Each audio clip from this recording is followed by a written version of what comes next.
गंभीर रहो। प्रभु से भी प्रार्थना मत करो दुख मिटा दो, नहीं, जो दुख आएगा सहने की सामर्थ्य दो। हमें आपसे सिर्फ आपका भजन चाहिए, मैं आपको भूलूं नहीं, निरंतर आपका सुमिरन चलता रहे, बस इससे जो लाभ मिलेगा।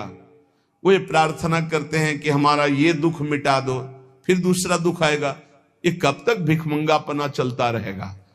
कभी तो हम मांगना बंद करें। हम सहेंगे आपका सुमिरन करते हुए, हमारी चित्तवृत्ति आपके सुमिरन में हो। ये हम आपको अपने अनुभव की बात कहते हैं। अगर प्रभु का, श्यामाजू का सुमिरन चल रहा है तो बड़े से बड़ा कष्ट कुछ नहीं बिगाड़ पाएगा। ये हमारी बात समझ लेना।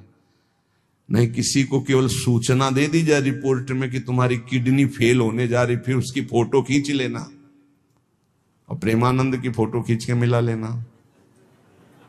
ये बात समझ, ये हम अहंकार वाली बात नहीं कहते। ये श्यामाजू के चरणों के चिंतन में चित्तवृत्ति गुरु कृपा से लगने की बात को कहते हैं। प्रभु से ये मत मांगो कि मेरा दुख मिटा दो। सैकड़ों दुख है, कब तक गिघियाते रहेंगे? दुख की जड़ें मिट जाए तो क्या? आपका चिंतन। हमारे रसिकों ने क्या मांगा?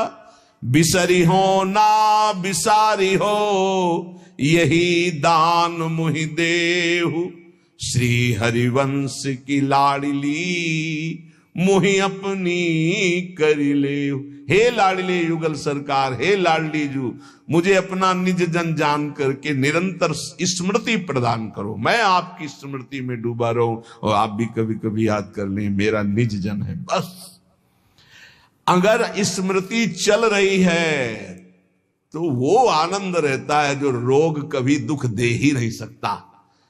किसी भी रोग में इतनी दुख देने की सामर्थ्य नहीं है जितनी श्यामाजू के चरणों के आश्रय से सुख समुद्र का उफान आता है। ये फेन बुदबुदा की तरह रोग के दुख इधर उधर लहराते रहते, कुछ फर्क नहीं पड़ता। अरे बोले तुम तो जाके जाए ना पांव बिवाई, वो का जाने पीर पर आई, प्रवचन कर रहे हो, कष्ट होता तो पता चलता। नहीं, लोग कह देते कि प्रवचन करना सरल है, कष्ट होता तो पता चलता। तो सच्ची कहते हैं जितने तुम बैठे हो इतने में हमें लगता है किसी की दोनों किडनी फेल नहीं होंगी। नहीं होंगी, नहीं ऐसे नहीं बैठ सकते जैसे बैठे हो। श्यामाजू की कृपा से 1 बजे से चल रही दिनचर्या और 10:15 बजे तक ऐसी ही दिनचर्या चलेगी, गुरुजी तक ऐसे, फिर कुछ प्रसाद पा। ये किडनी से नहीं चल रहा, ये श्री जी की कृपा से चल रहा है। और वो कृपा आप सब पे भी है। केवल श्यामाजू के चरणों का आश्रय के चिंतन में रहो। इसलिए हम कहते हैं कोई कष्ट आए तो ये मत मांगो कि श्यामाजू कष्ट मिटा दो, घाटे में रहोगे। श्यामाजू हमारा चिंतन आपका हो तो कष्ट ही अनुभव में नहीं आएगा। भोरी सखी की ऐसी स्थिति थी जो आप स्वीकार ही नहीं कर पाओगे कि क्या ऐसा होता भी है क्या।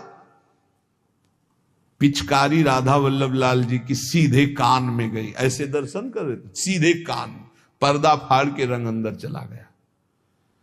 और वो अकिंचन महापुरुष, कभी किसी से कोई संपर्क नहीं, हा प्रियाजू, हा स्वामिनी, बस निरंतर तन मन के बिछुरे नहीं, चाह बढ़े दिन रैन, कबो संजोग न मा नहीं, देखें भरी भरी नैन। अब वो पानी वहां सड़ा, कीड़े पड़े, कान में एक चींटी छोड़ के देखो कैसा होता है। आपको अगर नृत्य ना आता हो ना और कान में चींटी छोड़ दे, अपने आप आ जाएगा नृत्य, वो अपने आप नाचना शुरू हो जाएगा। और उनके कान में कीड़ा पड़ गया। सेवा कुंज में दर्शन करने आते राधा वल्लभ जी के दर्शन, तो कीड़ा ऐसे, अरे बाबा आपके तो कीड़ा। और उस समय यहां वृंदावन में ऐसी कोई व्यवस्था विशेष नहीं थी, तो मथुरा ले जाओ उनका नहीं। जब बहुत प्रार्थना की गई, गुरुजनों ने, आचार्य जनों ने आदेश किया, ना बाबा तुम्हें जाना पड़ेगा, जैसी श्री जी की इच्छा। अस्पताल गए तो उनका इसका तो ऑपरेशन होगा, तो आपको बेहोश करके फिर इसका, तो उनका बेहोश करने की जरूरत नहीं, बेहोश की दवा हमारे पास है, तुम 30 मिनट पहले बता देना कि ये आपको 30 मिनट बाद ऑपरेशन आपका होगा।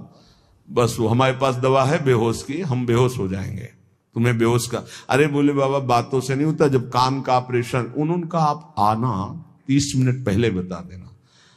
आए बोले बाबा 30 मिनट बाद ऑपरेशन होगा। नमो नमो जय श्री हरिवंश, नमो नमो जय श्री हरिवंश, श्री हरिवंश, श्री हरिवंश, श्री हरि।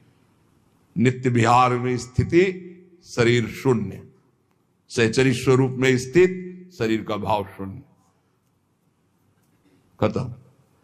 ऑपरेशन हुआ 30 मिनट बाद, घंटा 1.5 घंटा सब आश्चर्यचकित, पूरा डॉक्टर नर्स सब एकत्रित की क्या चीज है बाबा।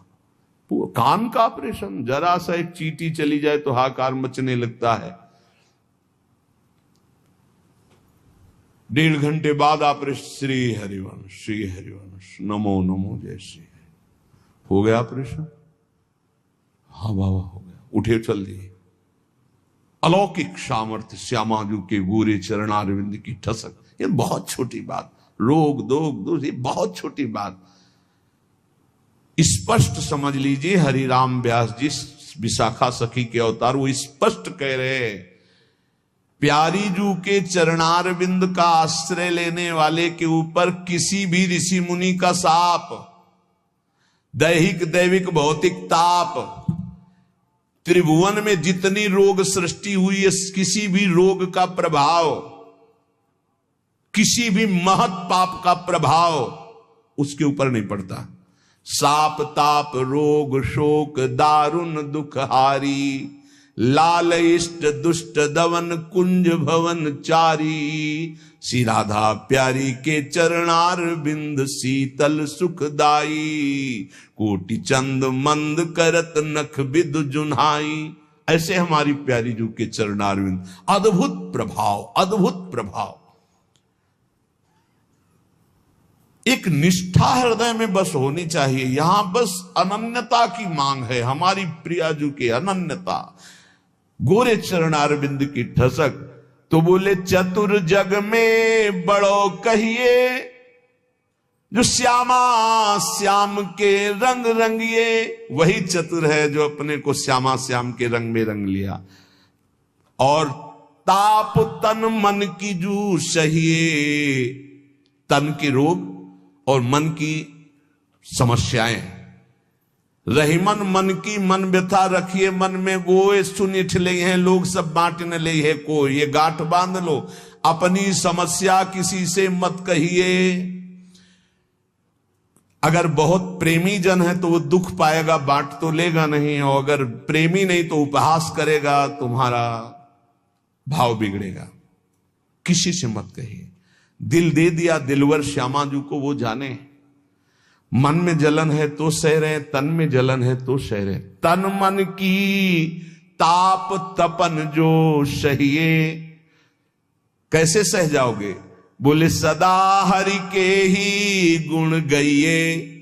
जब परेशानी हो उठाओ मंजीरा, शुरू करो चतुरासी जी का गायन। फिर देखो, आज तो जुवती तेरो बदन आनंद भर्यो। गाते गाते तेरा वदन आनंद में भर जाएगा, देखना गा के। ये अनुभव की बात कहते हैं। भारी से भारी समस्या को ऐसे नष्ट कर देना, ये प्रियालाल के गुण गायन का प्रभाव देखा है। गुण गायन का भारी से भारी समस्या का समाधान ऐसे। आप विश्वास केवल कीजिए, हित धू जो विश्वास है तबे सुधरे। जहां नाम बाणी वहां श्याम श्यामा, और जहां श्याम श्यामा तो समस्या नहीं, कोई समस्या नहीं। जगत में जीव हरि प्यारे, सबन के आप रखवारे।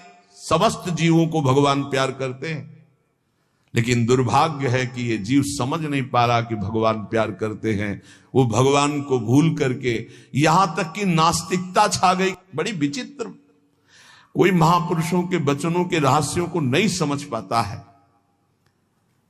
अलग अलग बातों में ऐसे फंसे कि सब बातों की बात तक पहुंच ही नहीं पाते हैं। भगवान निराकार भी हैं, भगवान साकार भी हैं, भगवान सब में भरे हैं, तो भगवान सबसे परे हैं। जो सबसे परे हैं वही सब में भरे हैं, बस समझ लो।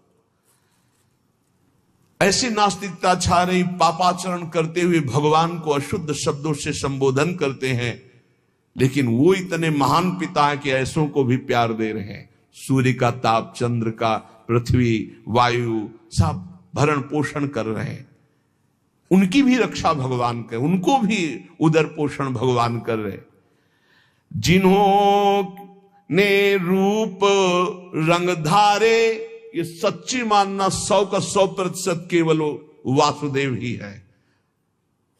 वासना वासुदेवस्य वासितम भुवनत्रयम् सर्वभूत निवासोस्मि वासुदेव नमोस्तुते। जो वासुदेव अपने आप से अपने आप को बनाता है। कुछ लोगों का रहता है कि भगवान रक्षा क्यों नहीं करते, ऐसा क्यों नहीं करते, यहां ये हत्या हो रही, वहां वो मार काट हो रही। तुम सुना नहीं? उसकी 3 लीलाएं नहीं, तुम्हारी पसंद से होगा।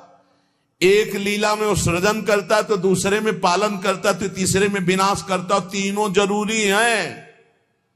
नहीं मनाने लगोगे कि भगवान आज से अगर 10 साल के लिए मौत नाम की चीज बंद हो जाए इस भूमंडल में, तो अनशन करके मनाओगे प्रभु से कि प्रभु मरेंगे, बहुत ही बढ़ रहे हैं।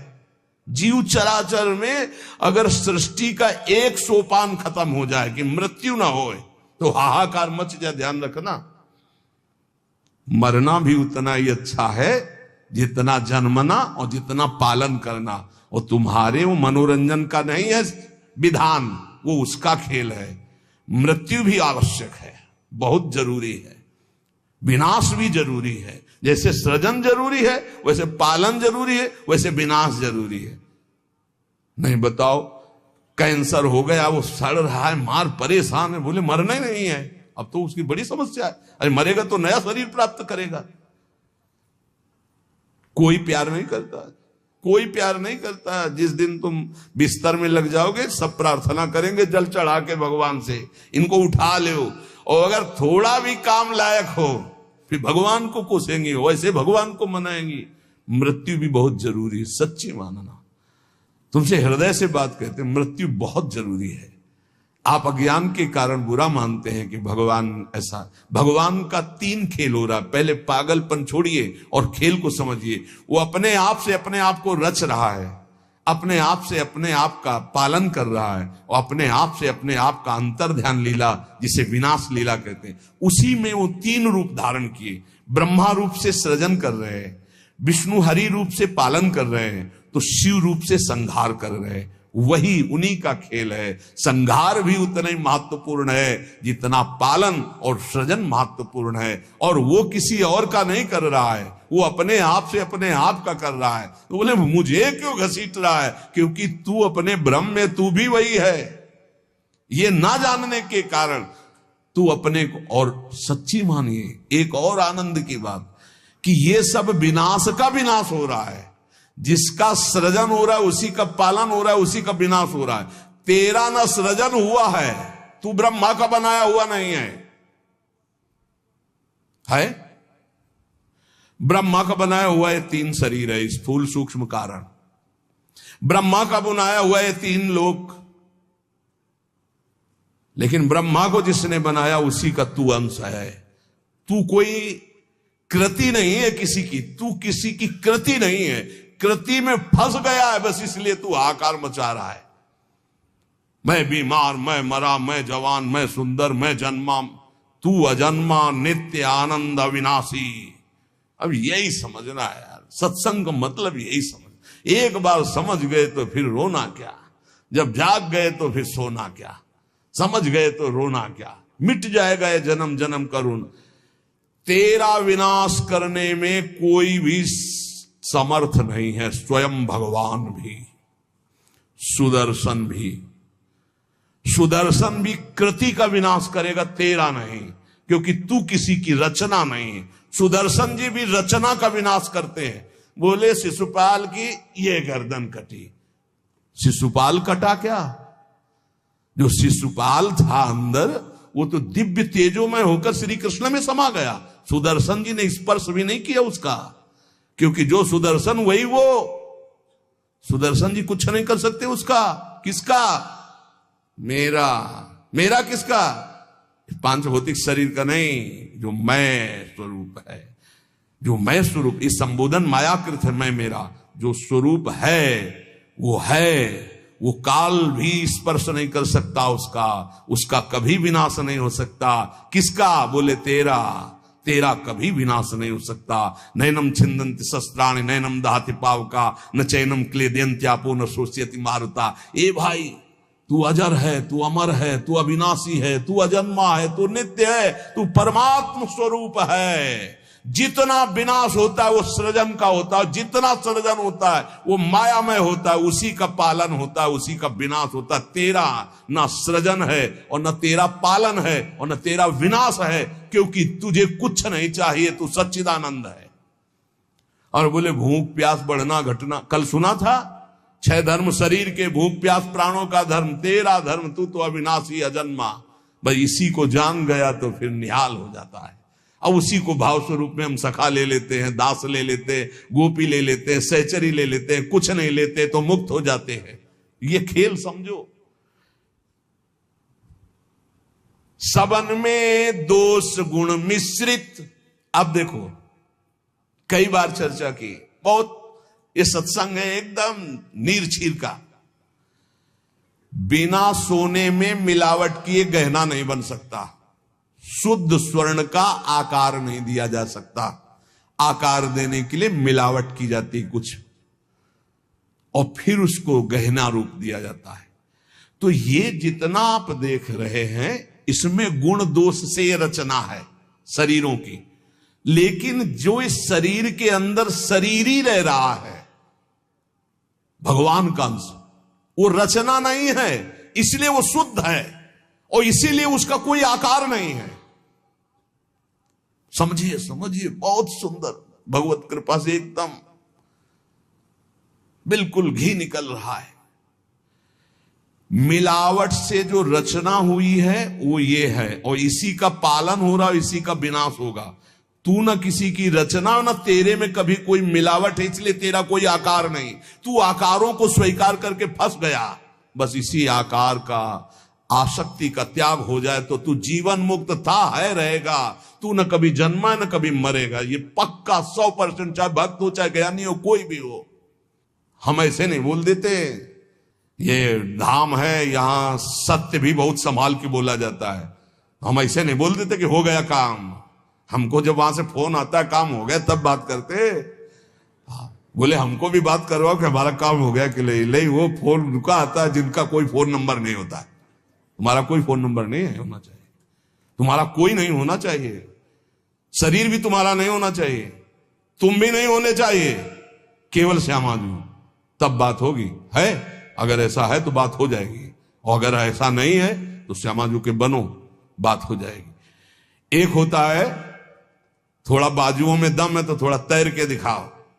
बोले नहीं मुझे तैरना नहीं, तैरना पड़ेगा तुम्हें, क्योंकि तुम्हारे बाजू है, तुम सीखो तैरना। और एक है कि बाजू नहीं है तो बोले आओ हम तुम्हें गोद ले चलेंगे, तुम्हें तैरने की जरूरत ही नहीं है। हुई ना कृपा। जो जन्म जन्मांतरों में साधना से नहीं प्राप्त हो सकता, उसकी गारंटी आचार्य प्रताप और इष्ट प्रताप से। जा मेरी महारानी जी के पास जाना, आज जा चाहे कल जा श्री जी के पास जा, निरंतर उनकी सेवा सुख में निमग्न रहे।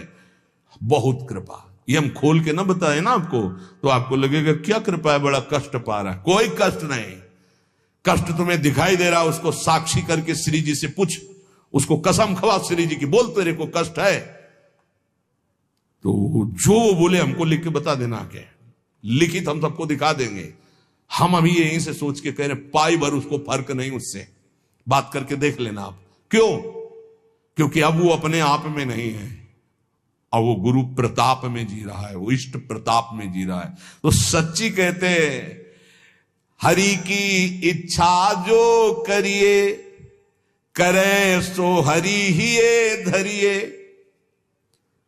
हम खोल खोल के इसलिए सब बातें बता रहे कि आपको विश्वास हो जाए। जिस समय हमें विशेष कष्ट होता है उस समय हमारी प्यारी जू का इतना दुलार होता है कि अगर हम उस समय नाचने लगे तो थोड़ा पड़ेगा। इतना सुख होता है जब बाहरी दुख हो रहा है, भारी कष्ट की स्थिति हो रही, तो अंदर से श्यामा जू का ऐसा सुख का रेला आता है, नाचने का मन होता है, अंदर से मन नाचता है आनंद में। तो मन ही को तो दुख हो रहा था, तन तो जड़ वस्तु है। यहां शून्य कर दो, काट दो, कोई फर्क नहीं पड़ेगा। यहां से मन की त्वगेंद्री से संबंध खत्म हो गया, उसे शून्य देश कहते हैं। और वो मन प्रियाजू के प्रेमानंद में मगन, तो क्या फर्क पड़ता है। मान लो मेरी बात, न मृत्यु का फर्क, न किसी रोग का फर्क, बिल्कुल परमानंद की एक अद्भुत स्थिति। वो नाम जप और आश्रय, इसीलिए चूको मत, दो बातों में दृढ़ रहो। हमारे माई श्यामाजू को राज ये आश्रय और राधा राधा राधा, तो हरि को कियो ना टरिए, श्यामाजू की शरण जग तरिए। करने वाले सब हरि हैं और महान तारने वाली हमारी प्रियाजू है। प्यारी जू को तो एक बार किसी के लिए लालजू ने कहा, प्रियाजू ये बहुत पापी है, ये आपके योग्य नहीं। तो कहा, प्रीतम पापी का सो कहें, बहुत भोरी प्रियाजू। तो उनका जो अपराध करे है, अपराध का सो कहे हैं, जो आज्ञा उल्लंघन करे हैं, प्रतिकूल चले हैं। जो प्रतिकूल चले हो अपराध ही हुए है ना। तो जो ही लालजू की तरफ, पास प्रियाजू पास हो गए, जाओ निकुंज। अनुल्लिख्या अलल तालप, यही इसी बल से तो हम ठसक से बोलते हैं और कैसे बोलते हैं। ये सच्ची बात। ने कहूं नरिस कहूं, भूली हूं न होत सखी, रहत प्रसन्न सदा ही, और लालन तेरे ही अधीन। मेरी बात बन गई। बस ये कैसे समझाऊं, कैसे बताऊं हृदय की बात की। अपने लोगों के ऊपर कृपा की वर्षा हो रही, बस पकड़ लो, क्यों में छोड़ दो, क्यों में छोड़ दो।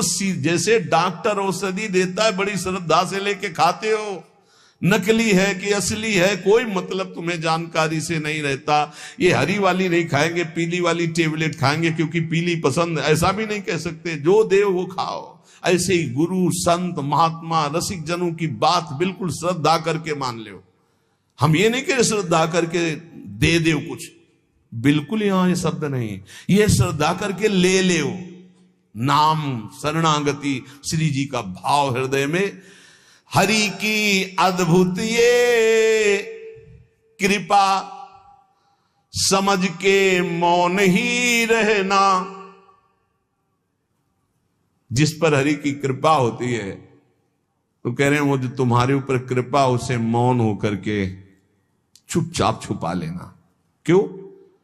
क्योंकि कहने से फिर वो कृपा बिखर जाती है। 100-200 ग्राम वाली, 100-200 ग्राम वाली। और कृपा समुद्र की कृपा, 10-20 टैंकर नहीं, 10-20 हजार टैंकर निकाल ले तो कोई फर्क पड़ेगा। तो हम श्यामाजू की कृपा से दहाड़ते रहते। ये जो लिखा है, समझ के मौन ही रहना, हम श्यामाजू रूपी कृपा बल से चल रहे। श्यामाजू का अगाध कृपा समुद्र है, इसमें फर्क नहीं पड़ने वाला। हरिवंश भरोसे भय निडर नित गरजत हरिवंश बल, नित गरजत हरिवंश बल। उनके बल से गरजते, मेरे बल से वृंदावन रानी।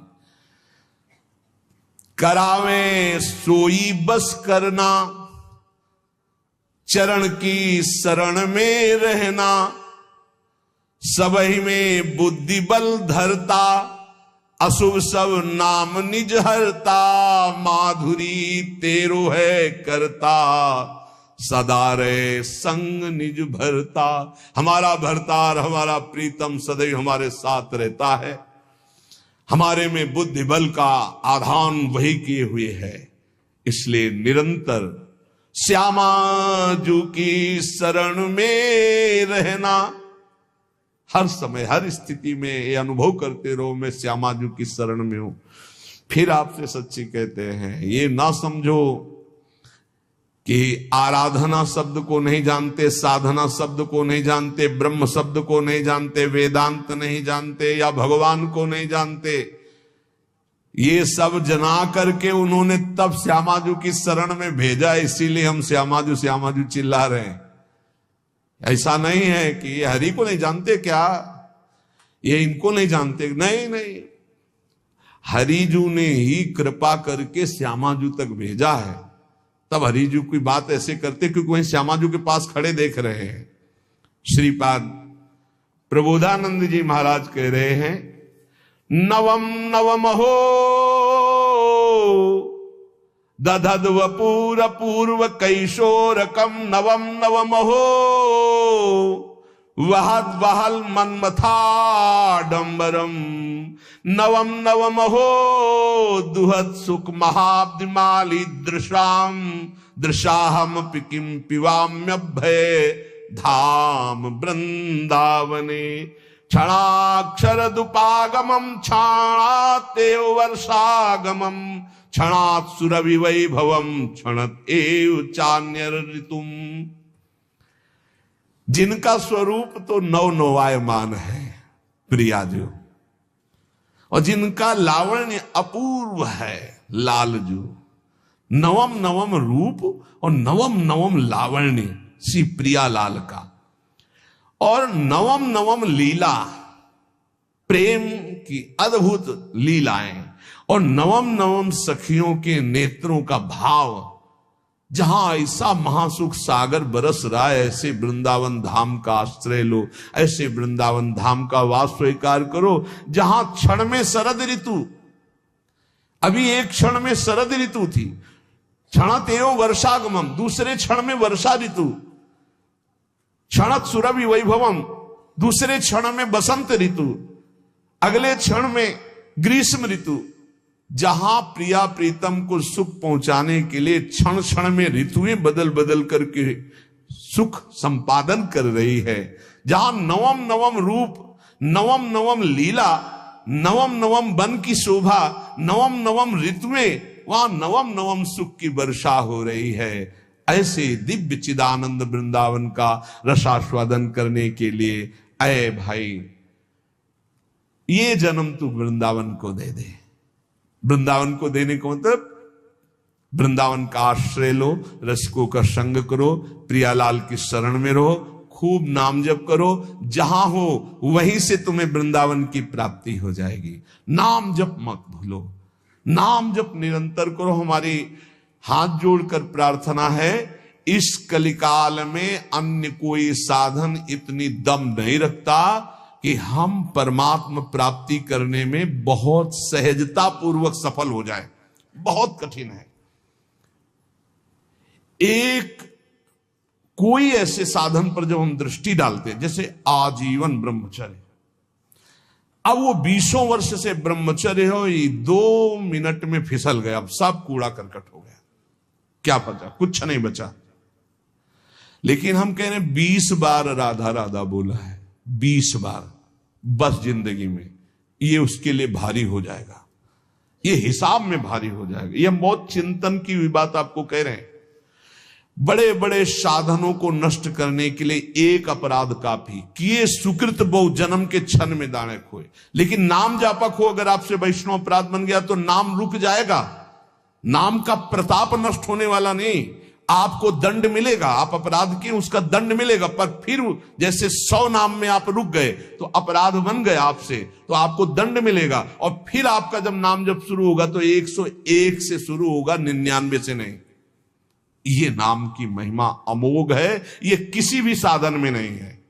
जैसे आप 50 वर्ष ब्रह्मचर्य रहे और आपका मन कुसंग से बिगड़ गया और आप भ्रष्ट हो गए, तो आपके हाथ कुछ नहीं लगा, ब्रह्मचर्य का कुछ नहीं लगा, सब गया।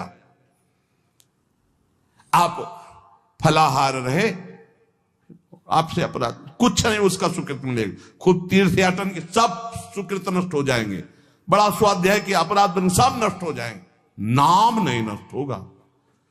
ये हम बहुत शोध के कह रहे हैं, इसीलिए नाम के बराबर कोई साधन नहीं रखा गया है।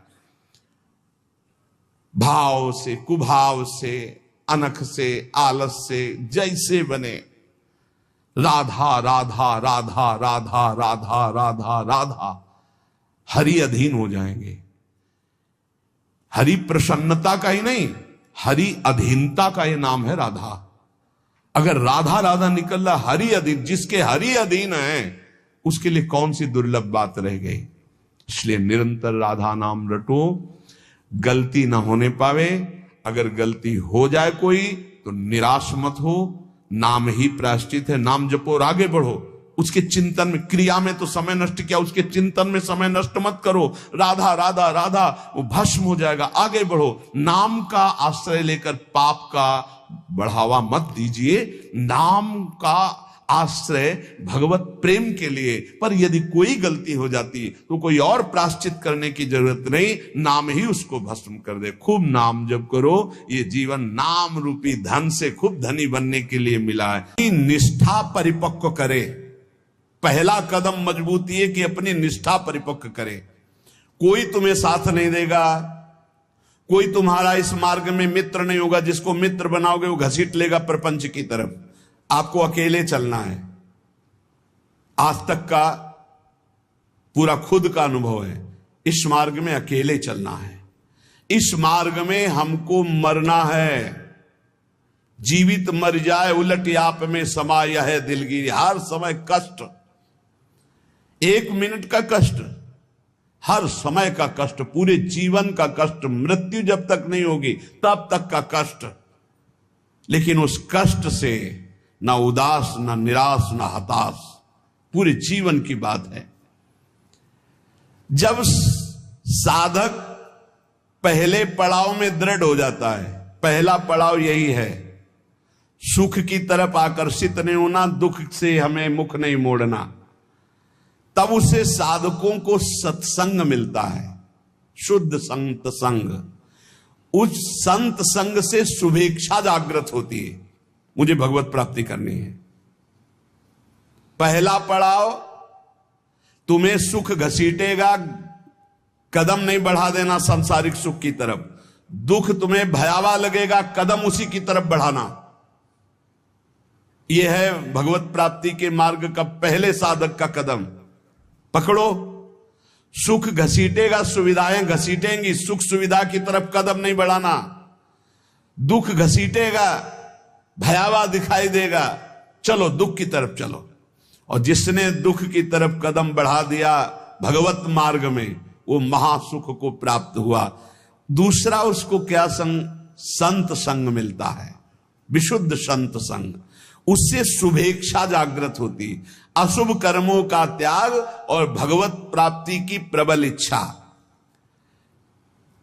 ऐसे पुरुष को प्रापंचिक रिश्ते नातेदारों से बैठकर बात करना, है सब कुछ अच्छा नहीं लगता। पहला पड़ाव भोगों की सुविधा मिलेगी उसकी तरफ से ना बोलना है। दुख है परमार्थ में, ये दिखाई दे रहा है आपको, लेकिन दुख नहीं, महासुख है। जैसे संसार में सुख है ये दिखाई दे रहा है, लेकिन ये भगवान कह रहे हैं दुखालय है, इधर सुख नहीं है। परमार्थ में दुख दिखाई दे रहा है, लेकिन इधर महासुख है, इधर कदम बढ़ाओ परमार्थ की तरफ। दूसरा, जे ही कदम बढ़ाओगे तो सच्चे संतों का संग मिल जाएगा, पहचान, शुभेच्छा जागृत हो जाएगी। पापाचरणों का त्याग और भगवत मिलन की, शुभ कर्मों की अंदर प्रबल इच्छा जागृत होगी। तीसरा, उसे बद्ध पुरुषों का संग अच्छा नहीं लगेगा। ये रिश्तेदार, नातेदार, सांसारिक भोगों में फंसे हुए लोग, ये अच्छा नहीं लगेगा। भले वो संसार के बीच में रह रहा है, लेकिन उसको इनसे प्रपंच की बातें करना, संसार के लोगों की, रिश्ते नाते की बातें कर, ये अच्छा नहीं लगता। आंतरिक जब मन का आकर्षण भोगों की तरफ होता है, उस भोगों से मन को जलाते हुए परमार्थ की तरफ चलना है। क्या जाने संसारी पुरुष, इनको तो जब जो इच्छा हुई सो भोग लिया, ये क्या जाने चढ़ाई को, ये तो खिसकते हुए गए नरक की तरफ। और वो जब साधक संभल कर चलता है तब इनको लगता है नहीं नहीं, परमार्थ में इतनी ऊंचाई पर नहीं, भ्रष्ट करने के लिए वो उपदेश देते। तो बद्ध पुरुषों का संग ऐसे साधकों को अच्छा नहीं लगता। उसको अच्छा लगता है भगवत प्रेमी महात्माओं का संग, भगवत मार्ग की चर्चा करने वाले, कैसे हम माया पर विजय प्राप्त करें, कैसे भगवान से अनुराग प्राप्त करें। सजाती संतों का संग अच्छा लगने लगता है, और उसमें संतों के प्रति जो भाव आया उससे सद्गुणों की वृत्ति बढ़ने लगती है। सद्गुण जो भगवान को प्रसन्न करे, सद्गुण जो भगवान की प्रीति प्रदान करे। प्रपंच से पूरा मन हट जाता है उस साधक का। चौथी स्थिति आई, प्रपंच से पूरा मन हट जाता, बिल्कुल अच्छा नहीं लगता, जैसे स्वप्न झूठा, ऐसे संसार झूठा दिखाई देने लगता है। उमा कहूं मैं अनुभव अपना, सत हरि भजन जगत सब सपना। तब उसका हृदय बहुत ध्यान देने योग्य है, भगवान अपनी तरफ घसीटने लगते हैं। इतनी स्थिति के बाद ये संयोग वही बनाते हैं। श्री तुकाराम जी कहते हैं, फिर चित्त ऐसा घसीटते हैं, देव वसे ज्याचे चित्तिम त्याची घड़ावी संगति। ऐसा चित्त घसीटा कि अब तड़पड़ाहट प्रकट हो गई, व्याकुलता प्रकट हो गई, भगवत मिलन की चाह की। फिर भगवान सिद्ध सदगुरुदेव की समर्पण वृत्ति करवाते हैं। इसके बाद, इतने के बाद सिद्ध सदगुरुदेव की समर्पण वृत्ति कराते हैं। और जहां सिद्ध सदगुरुदेव की समर्पण वृत्ति हुई, उसके आचार विचार चिंतन सब उसी कोटि होने लगे। महापुरुषों का प्रभाव होता है, बहुत कम समय में, जो हजारों वर्ष की साधना से नहीं होता, कम समय में परिवर्तन प्रारंभ होना शुरू हो जाता है। उसमें वो सब सामर्थ्य आने लगती, वो सद्गुण आने लगते हैं जिससे वो प्रभु को रिझा सके। ये बातें कभी नहीं होनी चाहिए वैष्णव में। पराई स्त्री का काम भाव से स्पर्श, संयोग, दृष्टि, चिंतन, संभाषण पूर्ण रूप से त्याग होना चाहिए। पराई स्त्री की वैष्णवजन गृहस्थ भी होते हैं, वैष्णवजन विरक्त भी होते हैं। तो जो गृहस्थ हैं वो अपनी स्त्री में धर्मानुकूल, और जो विरक्त हैं भगवत भाव से। पहला वर्ज, पर स्त्री के प्रति दोष दर्शन, पर स्त्री के प्रति भोग वृत्ति की भावना बिल्कुल त्याग दे, नहीं भगवत मार्ग में आगे नहीं बढ़ पाएगा। दूसरा, छल कपट आदि करके दूसरे का धन अपहरण करने की बात रखना कभी नहीं होना चाहिए। दिखावा करके, दंभ करके, पाखंड करके, किसी भी तरह से दूसरे से धन ऐंठने की इच्छा रखना, फिर आप वैष्णव पद्धति में फिसल जाएंगे, आगे नहीं बढ़ पाएंगे। तीसरा, किसी की भी निंदा करना नहीं करना है। पर निंदा बिल्कुल ना सुननी है ना करनी। अगर वैष्णव धर्म में स्थित रहना है, परमानंद प्राप्त करना है, पहला नियम किसी भी माता बहन के प्रति काम भाव नहीं। दूसरा नियम किसी के भी धन को किसी भी तरह से ठगाई ना करे। तीसरा, पर निंदा ना सुने ना पर निंदा करे। चौथा, जो संतों ने भोजन निषेध किया वो नहीं करना चाहिए। मांस, मद्य, मछली, अंडा और जैसे प्याज लहसुन, इनको त्याज्य। प्याज लहसुन तमोगुणी है, तमोगुणी होने के कारण इसका त्याग किया गया है। वो अंदर से भजन की वृत्ति छीण करता है, तुम जान नहीं पाओगे, इसीलिए संतों ने अनुभव करके इसका त्याज्य किया। प्याज लहसुन निषेध है केवल तमोगुण के कारण, वो तमोगुण की वृत्ति बढ़ाता है। तमोगुण जो है निद्रा आलस्य प्रमादोत्थम तत्तामस मुदाहृतम, भजन में निषेध है, इसलिए निषेध किया गया है। और मद्य, मांस, मछली, अंडा ये तो बिल्कुल निषेध किया गया। वैष्णव होकर अगर इनकी तरफ या भक्त होकर जरा भी ऐसी दृष्टि रखता है तो पाखंडी है, वो भक्त नहीं है जो ऐसे जीवों को कष्ट देकर अपना उदर पोषण करना चाहे। पांचवा, वर्ज में मन से, वाणी से, शरीर से किसी की हिंसा न करे। ये काया वाचा मानुषा अगर किसी को दुख देता है तो भगवत मार्ग में नहीं चल पाएगा। इसलिए भगवत मार्ग पुष्ट करने के लिए स्वयं कष्ट सहे, दूसरों को कष्ट न दे। आचरण, जो अपने धर्म के आचरण उन्हीं का पालन करे। जो हमारे गुरुदेव ने, हमारे आचार्य ने हमारा दिनचर्या बना दी, जो हमारा नियम बना दिया, हमको उसी के अनुसार चलना है। अपने आचार्य प्रदत्त धर्म में स्थित रहने में कभी संकोच न करें।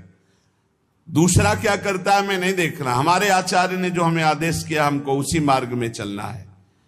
जो विधि निषेध किया गया उसका पालन करे। ये नहीं करना, ये करना है, इसे विधि और निषेध कहते हैं। विधि कहते हैं ये करना है, निषेध नहीं करना है। जो कहा गया है वैसे ही चले। प्रभु को प्रसन्न करने के लिए संतों के जो उपदेश हैं वो सर्ववंद्य हैं। इसलिए अपने धर्म के अनुसार जो आचार्य ने आपको उपदेश किया, गुरु ने उपदेश किया, जो ऐसे चलता है वो कर्म बंधनों पर विजय प्राप्त कर लेता है। 15वां, वैष्णव का परम स्वभाव है परोपकार करना, दूसरों को सुख पहुंचाना। सर्वम विष्णुमयम जगत, सब भगवत स्वरूप है। वैष्णव का धर्म है समस्त भूतों में भगवत भाव करके व्यवहार करना। कई बार चर्चा की कि किसी से व्यवहार करना तो पहली दृष्टि पड़ने पर उसमें राधा वल्लभ लाल देखो, मेरे प्रभु राधा वल्लभ लाल विराजमान हैं।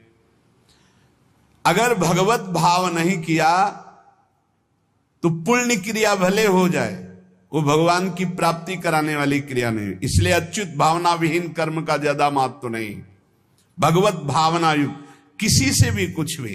परोपकार ये बहुत बड़ा धर्म है। कोई बीमार है, कोई कष्ट में है, कोई वृद्ध शरीर है, हमें अवसर मिले तो हमें सेवा करनी चाहिए। अगर हमारे पास अर्थ है, कोई बीमार है, वो अर्थ की अव्यवस्था कारण सही औषधि नहीं उसकी हो पा रही, हमें कूद पड़ना चाहिए, हमें सहयोग करना चाहिए। धन की सार्थकता है इसी बात में कि दूसरों को हम सुख प्रदान कर सके। परोपकार सबसे बड़ा धर्म है। परहित सरिस धर्म नहीं भाई, पर पीड़ा सम नहीं अधमाई। श्री तुकाराम जी महाराज कह रहे हैं कि जब हृदय में भ्रांति उत्पन्न हो जाती है, भ्रांति क्या, भगवान में सुख है ये ना मानकर, भोगों में सुख है ये मानकर जब जीव बहने लगता है तो लुभायमान हो जाता है भोगों से, तो उसको सुख नहीं मिलता। यद्यपि जहां भोग भोग रहा है वहां भी परमात्मा है, क्योंकि परमात्मा के बिना कहीं कोई सत्ता ही नहीं। तो कह रहे हैं वो ऐसे लोग हैं जैसे जोंक या चीचड़, जैसे थन के पास ही वो चीचड़ लिपटा हुआ है, पर वो दूध नहीं पिएगा, वो खून चूसेगा। ऐसे ही जहां तुम भोग दृष्टि कर रहे हो वही परमात्मा है, उसमें ही परमात्मा है। और सही पूछो तो वही परमात्मा है, क्योंकि जड़ चैतन्य वही बना हुआ है। तुम जिसे भोग दृष्टि से देख रहे हो, चीचड़ की तरह तुम दुख भोग रहे हो, उस सुख सिंधु परमात्मा को नहीं समझ पा रहे। जैसे जोक है, लिपटेगी वो खून ही पिएगी। जैसे मेढक आदि है तो वहीं तालाब में है, पर सरोवर में खिला हुआ कमल है, उसको पराग को नहीं पान कर पाएंगे, पराग का पान भौरा ही करता है। ऐसे ही वैष्णव जन भौरे हैं और भगवत विमुख ये चीचड़, जोंक और मेढक के समान टर टर व्यर्थ बातें करना और दूसरों को दुख देना, सुख भोगने के लिए हिंसा आदि तक में उतर जाना। वैष्णव पराग सेवी, भगवत आनंद सेवी भौरे के समान है। सदाचरण, नाम जप और नाम निंदकों से दूर रहना। जो भगवान के नाम की निंदा करते हैं, ये जोंक हैं, ये खून पिएंगे, ये चीचड़ हैं, दूध नहीं पिएंगे, परमानंद नहीं भोगने वाले, ये नाना प्रकार के क्लेश भोगने वाले। ऐसे लोगों से दूर रहो जो भगवान की निंदा करते, भगवान के नाम की निंदा करते, भगवत मार्ग की निंदा करते, वैष्णवों की निंदा करते हैं। भगवान का नाम एक नौका है। जो भगवान का नाम जपता रहता है मानो सुदृढ़ नौका में बैठा हुआ है। बिल्कुल चिंता मत करो, आप नाम जप करो, निश्चित आपको भगवत प्राप्ति हो जाएगी। श्री तुकाराम जी कहते, भव सिंधु के पार ले जाने वाली सुदृढ़ नौका नाम है। बस बैठ गए नाम में तो अब किसी की मत सुनो, ये आपको पार कर देगी।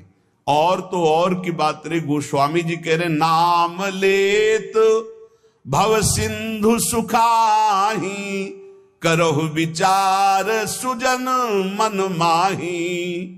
नाम लेते ही भव सिंधु सूख जाएगा, है ही नहीं जहां पार होना हो। खूब नाम जप। ये देखो बड़े बड़े महापुरुषों की बातें हम इसलिए खोज खोज कर आपको सुनाते हैं, आपका दृढ़ विश्वास हो जाए। नाम एक सुदृढ़ नौका है, जो खूब नाम जप करता है वो सुदृढ़ नौका में बैठा हुआ भव समुद्र पार हो रहा है। बिल्कुल किसी की बात मत सुनो। बड़े बड़े सिद्ध महापुरुषों के जीवन चरित्रों को पढ़ के देख लो, केवल भगवान नाम से ही सिद्ध हुए हैं। जितने भी उच्च कोटि के महापुरुष हुए, तुकाराम जी सदैव भगवान के धाम को गए। जितने भी महापुरुष हुए आप उनके चरित्रों को पढ़ के देखो, आपको नाम मिलेगा। नाम जीवन में नाम जितना उतने ही वो महापुरुष हुए। बीज पेड़ से ही प्रकट होता है, पर पेड़ बीज से ही प्रकट होता है। बताओ भाई, बीज फूटता है तब पेड़ प्रकट होता है, और पेड़ से ही बीज प्रकट होता है। तो पहले क्या हुआ? बड़ा विचित्र है। ऐसे ही नाम से नामी प्रकट होता है, और नामी से ही नाम प्रकट होता है। निर्णय करना कौन बड़ा है, को बड़ छोट कहत अपराधु। तुकाराम जी कहते हैं, पेड़ के पेट में बीज है, तभी तो फल रूप में आकर फिर बीज बनता है, और बीज के पेट में पेड़ समाया हुआ है। ऐसे ही भगवान में नाम विराजमान है, तभी परिचय होता है, और नाम में भगवान विराजमान है, तभी दर्शन होता है। नाम को पकड़ लो। निर्णय करना बड़ा मुश्किल है कि पहले पेड़ कि पहले बीज, क्योंकि बीज के बिना पेड़ नहीं, और पेड़ के बिना बीज नहीं। कैसे पर निर्णय कर पाओगे? बोले पेड़ बड़ा, तो बोले बीज के बिना पेड़ कहां से आ गया? तो बोले बीज बड़ा, तो बोले पेड़ के बिना बीज कहां से आ गया? बीज के बिना पेड़ नहीं, पेड़ के बिना बीज नहीं। तो पहले कौन हुआ? पेड़ हुआ कि बीज हुआ? निर्णय करना मुश्किल है। इसलिए सर्वलोक महेश्वर भगवान का नाम बीज है, और भगवान पेड़ है। ऊर्ध्वमूल मधा शाखा मस्वत्तम प्राहुरभ्यम, गीता जी वे कह रहे, उसी पेड़ का बीज है नाम, और उसी नाम के पेट में पूरे के पूरे भगवान के ज्ञान वैराग्य भक्ति रूप लीला सब समाया हुआ है। बीज है भगवान का नाम। श्री तुकाराम जी कह रहे हैं, पंडित हो या बालक हो, मूर्ख हो या विद्वान हो, जो नाम को पकड़ लेता है वो सब ज्ञान प्राप्त कर लेता है। सब ज्ञान, बात पकड़ लीजिए। पहले मास्टर जैसे बालक को हाथ पकड़ करके लिखवाता है काखा गागा, फिर एक दिन वो पूरा का पूरा शब्द पढ़ लेता है। ऐसे प्रारंभ में गुरुदेव साधन बताते हैं, बहुत ही कड़वा लगता है, लेकिन जब वो तो सब ज्ञान उसके अंदर जागृत हो जाता है, सब वैराग्य भक्ति सब अंदर जागृत हो जाता है। क्या जुगनू कभी सूर्य की तेज की समानता कर सकती है? अन्य जितने साधन है सब जुगनू वो भी चमकते हैं, और सूर्य है नाम। नाम की समानता कोई अन्य साधन नहीं कर सकता। इसलिए सूर्य स्वरूप भगवान के नाम का निरंतर गाय, अन्य साधनों की तरफ दृष्टि मत दो। अखिल जगत महासुख से पूर्ण नजर आएगा जिस समय निरंतर नाम चलेगा। लीला मात्र भगवान का ये माया क्षेत्र है, एक लीला मात्र। ऐसे तर जाओगे तुम्हें समझ भी नहीं पड़ेगा, सुख पूर्वक संसार से तर जाओगे। इस माया जाल से समाप्त होने के लिए तुकाराम जी कह रहे हैं, केवल मुख से तुम नाम उच्चारण करो, भवबंधन अपने आप छिन्न भिन्न हो जाएगा। केवल नाम उच्चारण करो। ये बड़े बड़े महापुरुषों के वचन हैं। भाव सिंधु से पार हो जाओगे बिना प्रयास के, सुख पूर्वक यदि नाम जप करोगे। नाम जप की रुचि और बढ़े, इसीलिए ठाकुर सेवा का सौभाग्य मिला है। जैसे जैसे हृदय पवित्र होगा अपने आप नाम जब स्फुरित होने लगता है। तो जब ठाकुर सेवा का तुम्हें अवसर मिले तो जरूर दौड़ भागो, क्योंकि वो नाम जप में प्रीति बढ़ाएगा। ठाकुर सेवा, श्री जी की सेवा ये तुम्हारे भजन की वृद्धि कर देगी। इसमें कभी ऐसा मत सोचो कि एकांत में बैठकर अगर मैं नाम जप करता तो ठीक था, ये हमको तो सेवा में लगना। सेवा से नाम जप की प्रीति और बढ़ती है।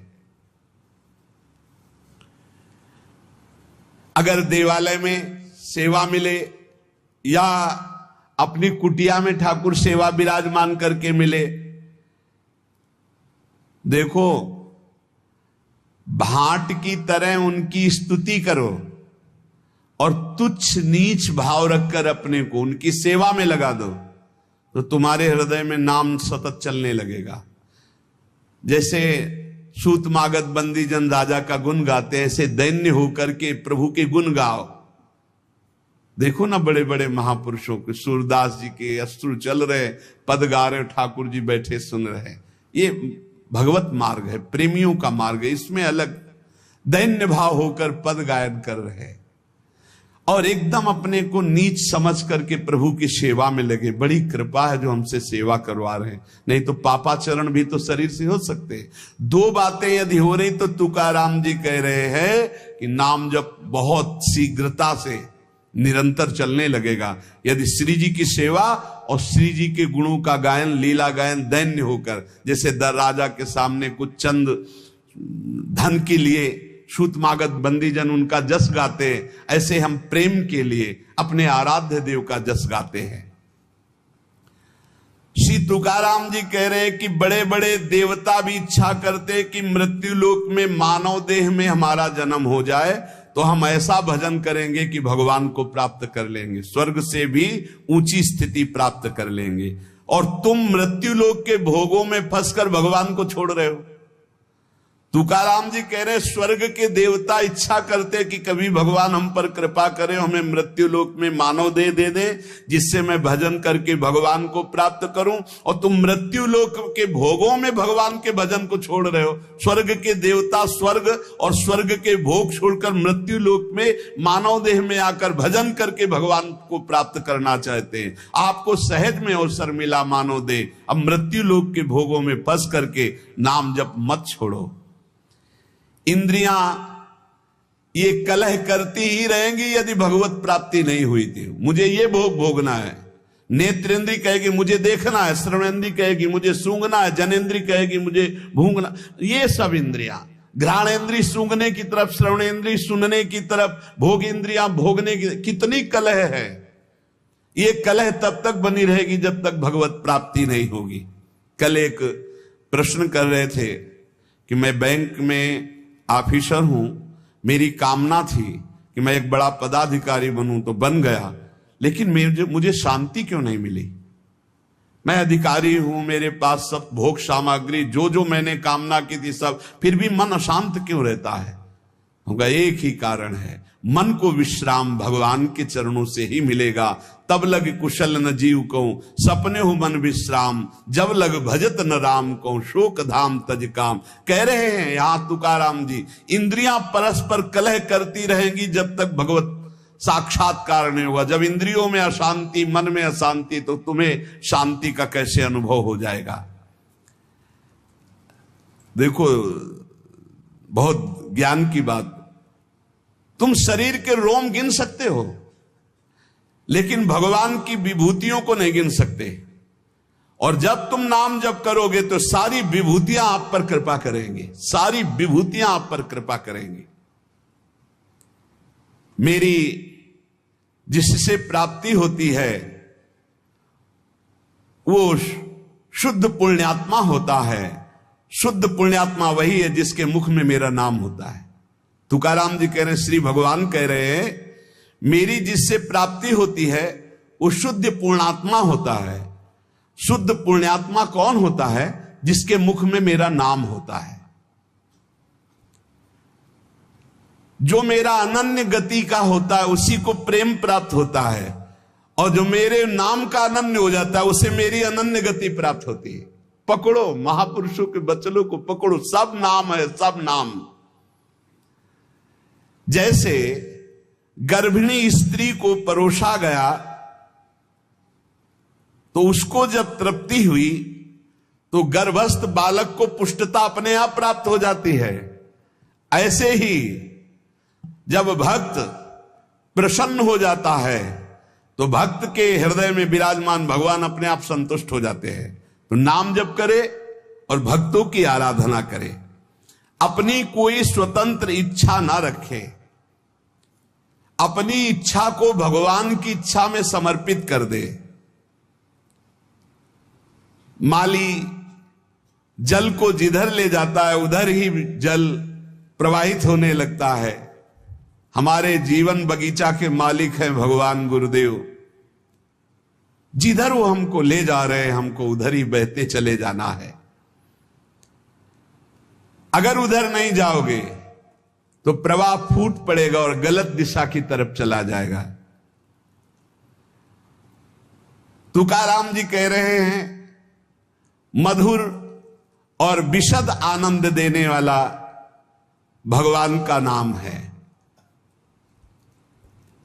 देखो, जल में भेद नहीं होता, जल सब में गिरता है, लेकिन अपने भावानुसार उसका स्वरूप अलग हो जाता है। जल तो ईख में भी गिरता है तो वही जल मधुर गन्ने का रस बन जाता है, और जल धतूर में भी गिरता है जिससे उसका फल पुष्ट होता है, वो जहर बन जाता है। जल केले में गिरता है जिससे कपूर बन जाता है। जल सीपी में गिरता है तो मोती बन जाता है। जल तो समान भाव से बरसता है, लेकिन अधिकारानुसार उसका फल अलग अलग हो जाता है। तो जो उपासक भगवान में डूबा हुआ है वो महामधुर रस, विशद आनंद, विभिन्न विभूतियों का कृपा पात्र बन जाता है। और जो भगवान से विमुख है तो कृपा उनको भी की, मानो दे दिया है, पापाचरण करके अपने जहर जैसा जीवन बना लेते हैं, अशांति में जीवन बना लेते हैं। चित्त मगन होकर के जब नाम गुणगान करता है, जब वाणी कंठ अवरुद्ध होने लगता है, शरीर में रोमांच हो जाता है, आंखें अधकुली और अश्रु वर्षा होने लगती है, शरीर में आनंद की लहर तरंगायमान होकर कंपायमान शरीर को कर देती है, ऐसा जब सुख प्रकट होता है तो जीव की जीव दशा नष्ट हो जाती है और वो भगवत स्वरूप हो जाता है।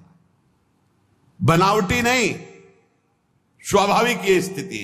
जब नाम गुण कीर्तन करते हुए ऐसी मस्ती छाती है, आपाद मस्तक, शरीर के चरण से लेकर मस्तक तक रोमांच हो गया, आंखें अधखुली हैं, चेष्टा रहित है, आनंद जल अश्रु रूप में बरस रहा है, और ऐसी लहर आनंद की उठ रही कि शरीर कंपायमान हो रहा है।